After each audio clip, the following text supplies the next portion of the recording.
Shattering glass and animalistic snarls exploded from the ancient hibernation pod as Raymond Davis, humanity's last hope, crushed the throat of the first alien he saw. "We need your help," the grey-skinned Andorian captain choked out, prying at the enraged human's iron grip. Raymond's eyes darted around the unfamiliar starship interior, adrenaline pumping, ready for a fight. "Explain now," Raymond growled, not releasing his hold. The alien Tyro gasped for air. "The insectoid Krills are killing us. I'd found your sleeper ship on Tartarus. Legends say you were elite warriors." Raymond processed the information, his brow furrowed. He loosened his grip slightly. "How long?" "What?" Tyro wheezed. "How long were we in stasis?" The Andorian captain looked away. "Over 700 years. Raymond saw red. He slammed Tyro against the wall, the metal denting under the force. "You had no right, no fucking right to wake us unless it was to go home." Tyro met Raymond's furious gaze. "Earth is gone, destroyed. Same war that nearly wiped us out. Krill will finish the job if you don't help us." The human soldier's world spun. Earth gone, everyone he knew dead for centuries. His purpose, his mission lost to time. But one thing remained. The soldier's instinct to fight, to protect, to make the enemy pay.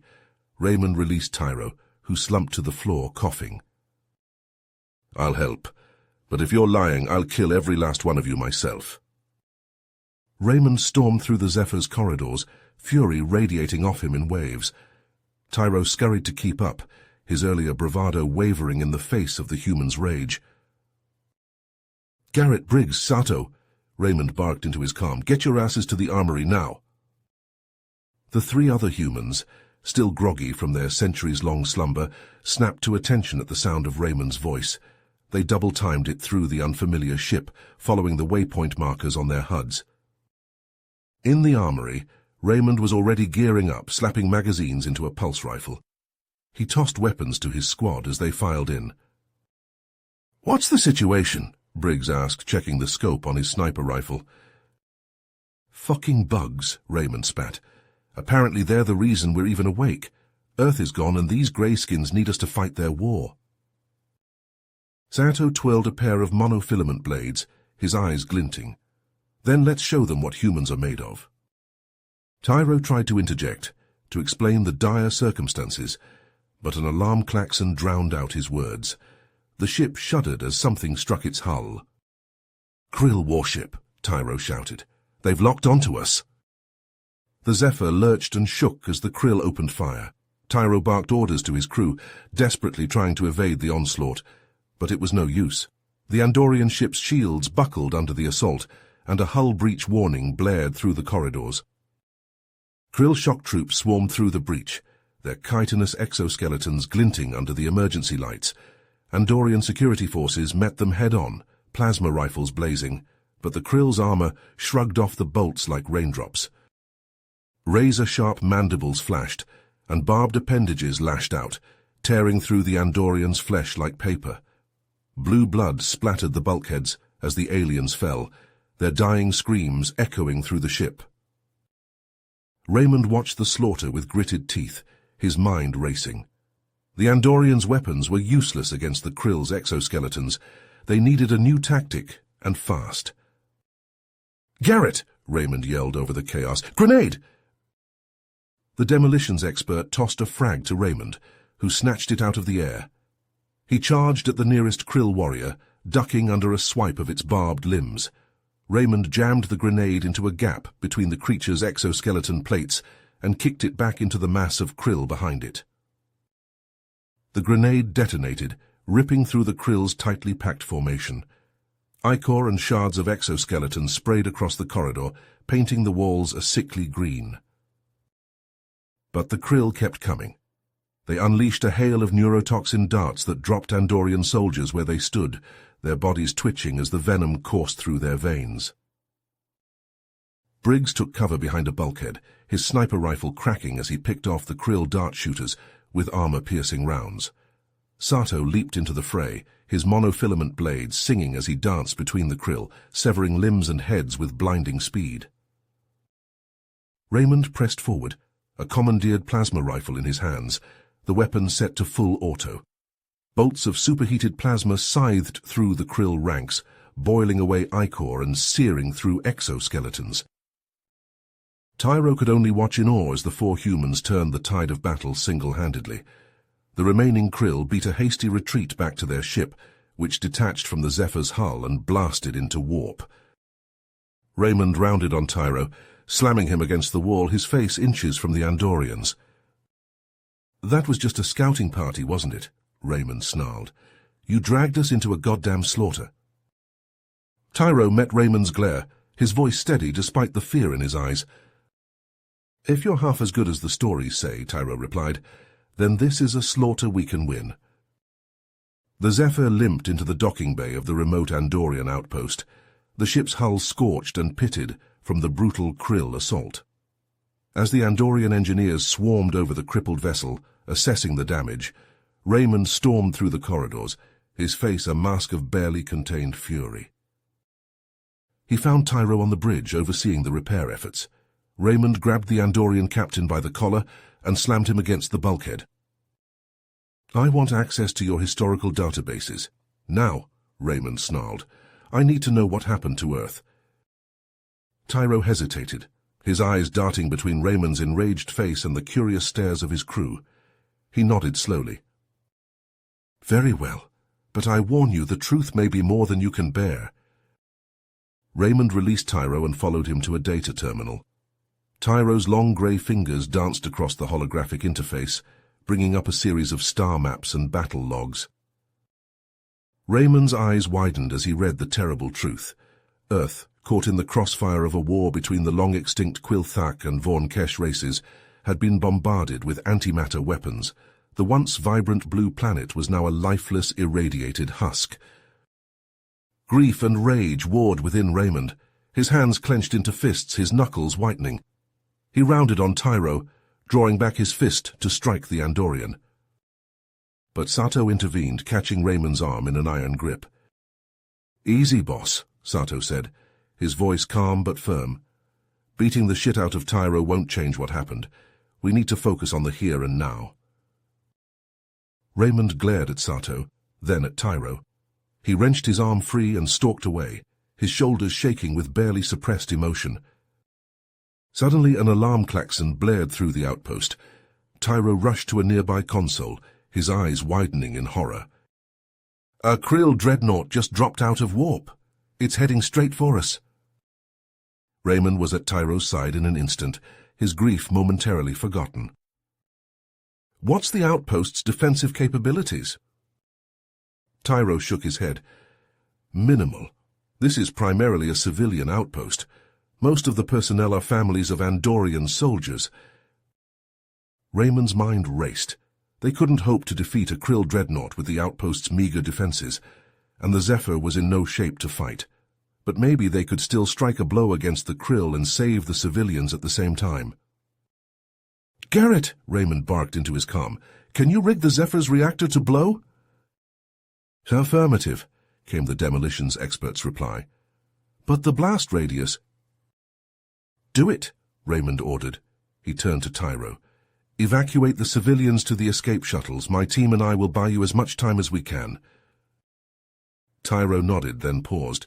"What about you? If we destroy the Zephyr—" "We'll be stranded, I know," Raymond finished. "But we're not running. We're going to make the Krill regret ever waking us up." As Tyro and the Andorian personnel herded the frightened civilians to the escape shuttles, Raymond and his team took up defensive positions around the outpost.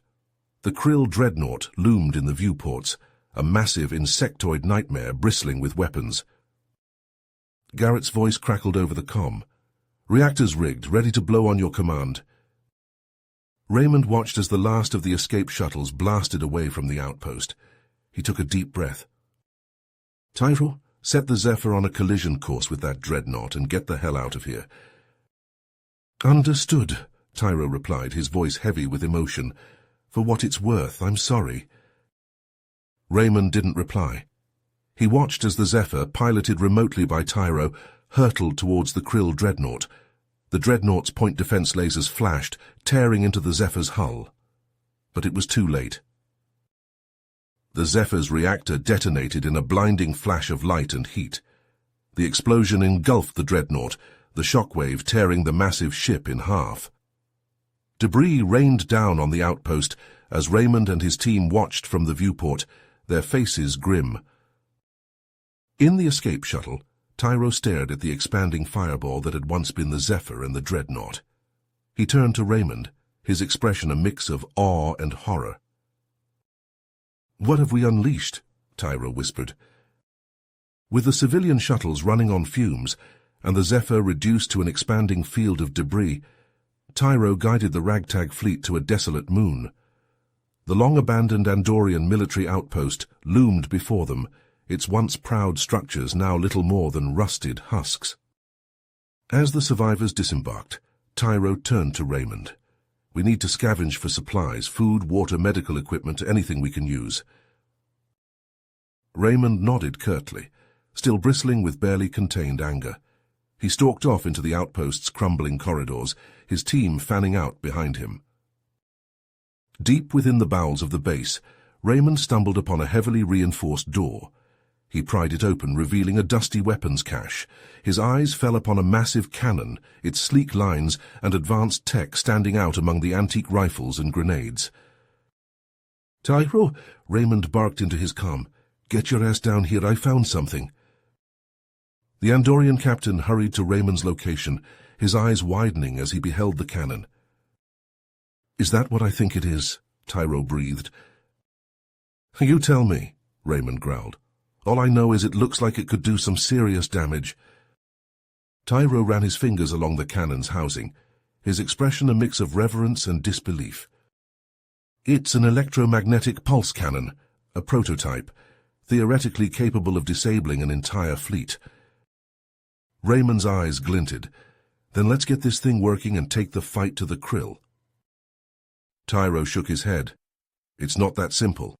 The cannon is missing a key component, a rare mineral called zithium, and the only known deposit is on a planet deep in Krill-controlled space."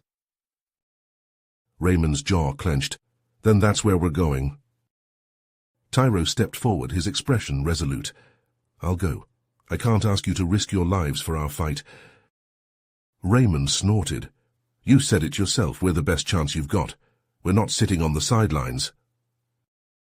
The Andorian captain hesitated, then nodded slowly.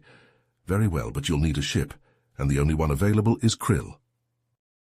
Hours later, Raymond and his team crouched in the cramped confines of a stolen Krill shuttle. Sato piloted the alien craft with surprising deftness, weaving through the Krill planet's orbital defenses. As they entered the atmosphere, Briggs peered through the viewports at the desolate landscape below. "Looks like the bugs don't take much pride in groundskeeping," he muttered. Raymond ignored the quip, his focus laser-locked on the mission. "Sato, take us in low and quiet. We'll infiltrate on foot." The shuttle touched down in a jagged canyon, its angular silhouette blending seamlessly with the alien geology. The humans disembarked, pulse rifles at the ready. Sato consulted his handheld scanner. "Zithium deposit is 2 clicks northeast, but we've got company." A shrill screech pierced the air as a Krill patrol crested the canyon rim. Plasma bolts sizzled past the humans' heads as they dove for cover. Raymond barked orders as he returned fire. "Briggs, pick your shots. Sato, Garrett, lay down, suppressing fire." Briggs unslung his sniper rifle and began methodically dropping Krill soldiers, their exoskeletons shattering under the high-caliber rounds. Sato and Garrett sprayed the Krill positions with plasma, the superheated bolts turning the surrounding rock to molten slag. Raymond sprinted from cover to cover, closing in on the Krill commander. The hulking insectoid warrior leveled its barbed appendages at Raymond, its mandibles clicking furiously. The human soldier ducked under a vicious swipe and slammed his fist into the Krill's thorax. Chitin cracked under the force of the blow, and the commander staggered back. Raymond pressed his advantage, his augmented strength more than a match for the Krill's natural armor. A final, devastating punch caved in the commander's skull, ichor spattering Raymond's armor. With the patrol neutralized, the humans pushed on to the Zithium deposit. Garrett quickly extracted a glowing, crystalline ore and stowed it in his pack. "That's our ticket out of here," Raymond said, his voice grim. "Now let's move before the Krill bring the whole damn army down on our heads." As they approached the shuttle, a shadow fell across the canyon. A massive Krill dropship hovered overhead, its weapons trained on the humans' stolen craft. Raymond cursed under his breath. They were cut off, outnumbered, and outgunned. Garrett stepped forward, his expression resolute. "I've got an idea, but you're not going to like it." The demolitions expert sprinted for the shuttle, ducking and weaving as the dropship opened fire. He clambered into the craft and began frantically manipulating the controls. Raymond's eyes widened as he realized Garrett's plan. "Garrett, don't you fucking dare!" But it was too late. The shuttle's reactor whined with an overload, the power core glowing white-hot. Garrett gave Raymond a final grim smile. "It's been an honor, sir." The shuttle exploded in a blinding flash, the shockwave slamming into the dropship. The Krill craft listed drunkenly, smoke pouring from its ruptured hull.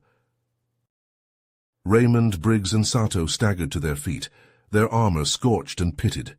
They stared at the wreckage of the shuttle, the weight of Garrett's sacrifice heavy in the air.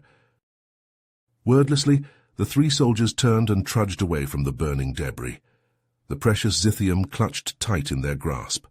They had what they came for, but the cost had been high. As they picked their way through the alien landscape, Raymond's thoughts turned to the battles ahead. The Krill would be coming for them, and this time there would be no escape. But they had a weapon now, a chance to even the odds, and Raymond swore on the memory of Earth and all they had lost that he would make the Krill pay. Raymond, Briggs, and Sato returned to the Andorian base, the zithium clutched tight in their grasp. Tyro met them in the hangar bay, his eyes widening at the sight of the glowing mineral. "You actually did it," Tyro breathed, taking the zithium from Raymond. "With this we can complete the EMP cannon." Raymond nodded curtly. "Then let's get to work." The humans and Andorians labored tirelessly to install the zithium core into the cannon's power system. Sparks flew as Sato welded the final components into place, the acrid scent of ozone filling the air. As the EMP cannon hummed to life, its barrel glowing with barely contained energy, Raymond pulled Tyro aside. "When this is over, we're done," Raymond said, his voice low and intense. "We'll help you finish this fight, but then we're taking a ship and leaving. We don't belong in this time." Tyro met Raymond's gaze, understanding etched in his alien features. He nodded solemnly. "I know. You've already given more than we could have asked for." With the cannon operational, the ragtag Andorian fleet prepared for their final assault on the Krill. A handful of ships from other alien races, drawn by tales of the humans' exploits, joined their ranks. Raymond stood on the bridge of the Andorian flagship, watching as the fleet emerged from warp at the edge of the Krell system. The massive insectoid warships loomed before them, their chitinous hulls bristling with weapons. "All ships engage," Tyro barked over the comms. "Draw them into range of the cannon." The battle was joined, plasma and missiles crisscrossing the void. The Andorian ships, outgunned and outmatched, took heavy losses, but held their formation. Raymond watched the tactical display, his jaw clenched. The Krill warships advanced, their scanners locked onto the Andorian fleet. "They're in range," Sato shouted. "Fire the EMP." Raymond slammed his fist down on the cannon's firing control. A massive pulse of energy erupted from the cannon's barrel, washing over the Krill fleet like a tidal wave. The Krill ships shuddered as their shields and weapons systems went dark, disabled by the EMP.